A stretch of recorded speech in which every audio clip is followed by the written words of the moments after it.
我的耐心可是有限的。好，小子，你耍我！出家人不打诳语，这雨就是我的阵法。哼，找死！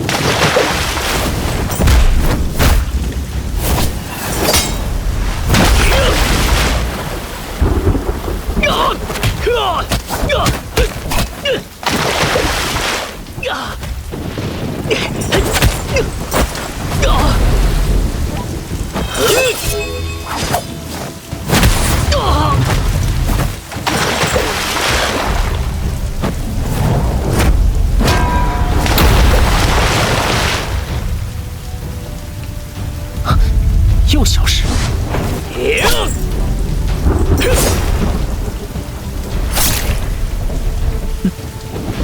果然，真正的在上面。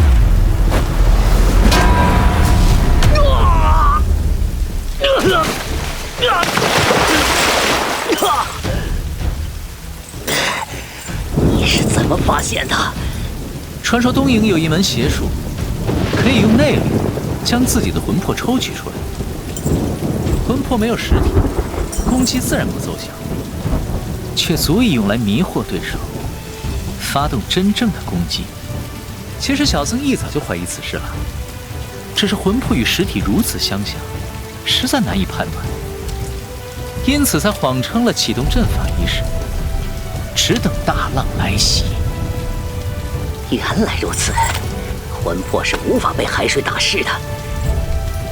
小僧不才，也是侥幸才能赢你罢了。小和尚，你高兴得太早了。我确实会那御魂之术，可这并不代表我就不会真正的秘法。你想赢我，还早得很呢。什么？